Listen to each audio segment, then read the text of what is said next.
Well, today I'm in Moscow region, near a small village Obraztsova. You can see there is a church of the Nativity of the Mother of God, Saint Virgin Mary. And this actually is a small river here in Moscow region. You can see a small bridge there. This river is called Klязьма. Klязьма. So, well, this is not Volga. This is not the Russian river. This is just Klязьма. Let me show you. It's uh, an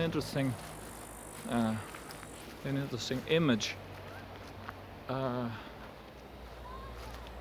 But it doesn't matter if the river is big or small. All the laws of physics are the same. It flows from the high place to the lower place. So this river is an image of all the rivers in the world. They are all the same. They are all following the same laws of physics, gravity. Take a look. Beautiful. Very small, but very beautiful. There are some flowers there, yellow small flowers. And you see, very small. Oh, ducks. You see, small ducks. Okay. So, in my first video, I was talking about the kingdom, the significance of the king, of the Tsar, of the Christian monarchy, and that's the essence of the society. Who rules the society? That's the most important question. That's on what depends the destiny of that society. And we said that the Tsar, or the king, or the emperor is always given by God as an image of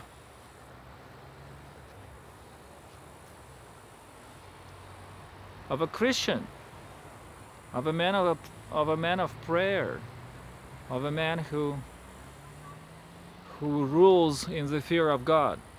That's the main objective of the king, to keep the fear of God in people, and to do this, he must himself rule in the fear of God and follow God's commandments. So he is setting an example. He sets an example for all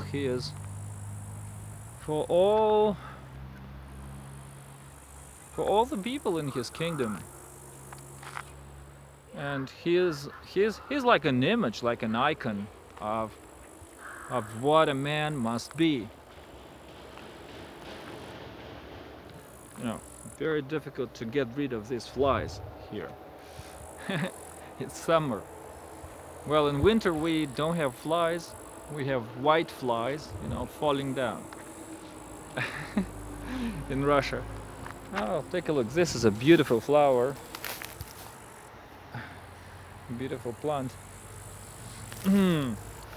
Well, so a king or a Tsar or an emperor is an image of a perfect man, what a man should be. That's why God elevates him to such degree, to such level. That's why God gives him power, so that he could, maybe to some degree force this knowledge of what a man should be, and how he should leave. Well, but without his personal virtues, it won't work. You know, you cannot force uh, good things on people without being good yourself. That's for sure. So I wanted to use this small river as an image of all the rivers in the world. So the same here. You know, there is a big river like Volga. I hope we will make a video there near Volga soon. I hope this summer.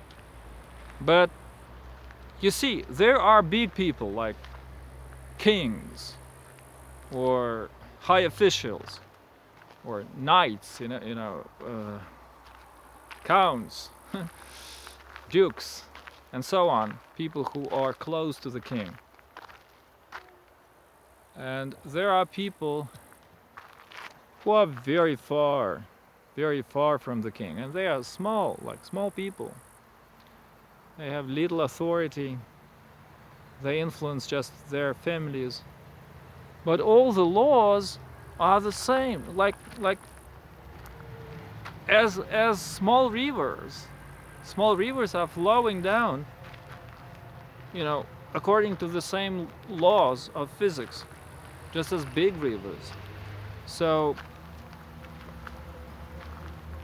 the king follows the same commandments, and all small people, all the people at the bottom of the society, they follow the same commandments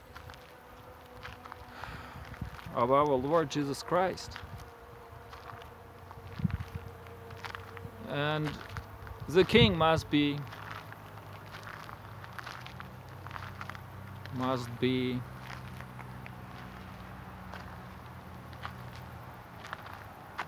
give them this image of how to live Christian life, how to conduct Christian life. That's why everyone needs him. And also a Christian king or Christian Tsar or emperor, he makes sure that the force of the state, the force of the government, the heavy enforcement of the government and the state and the army and police and all the secret services,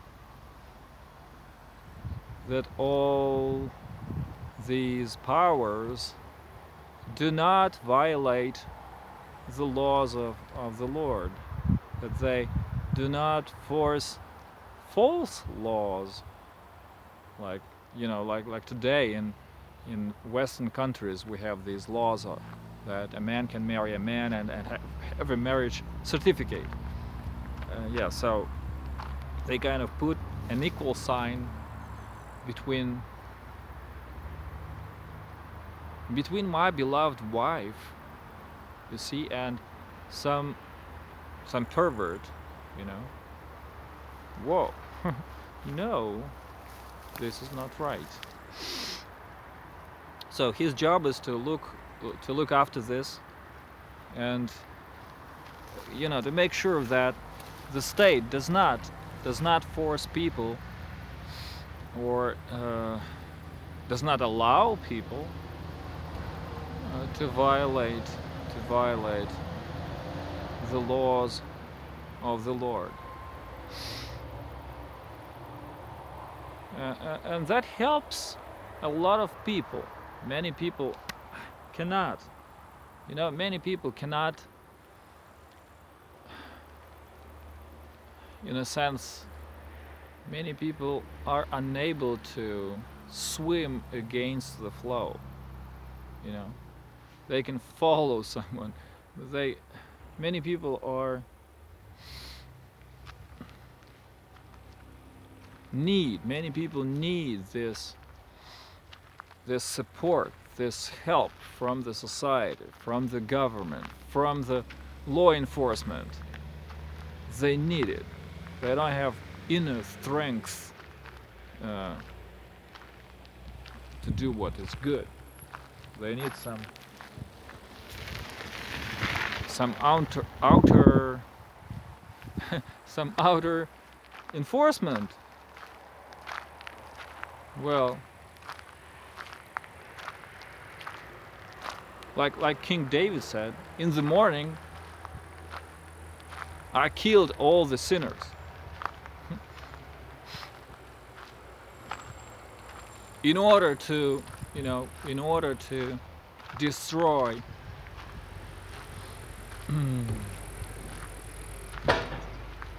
all the people who violate the law. He killed sinners in the morning, you see? He says it directly in his psalm.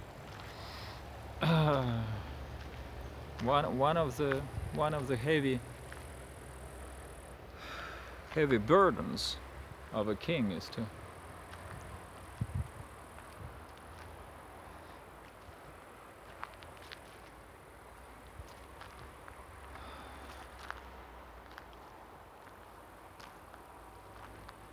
punish people who are too proud, too stupid,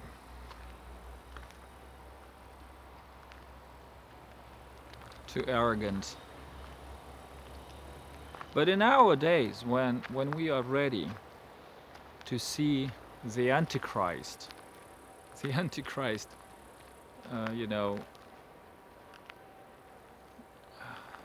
revealed as a ruler of the world, in our days, the rulers in every country do exactly opposite. They enforce lawlessness. They enforce bad things. They punish good behavior, and they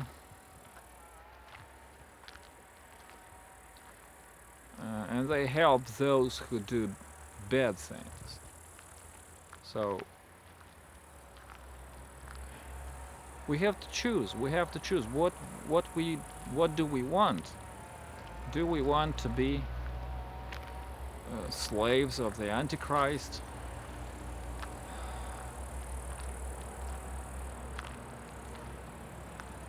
Or are we willing to apply some effort to at least think about the restoration of the Christian kingdom? Maybe not very big, maybe in some place,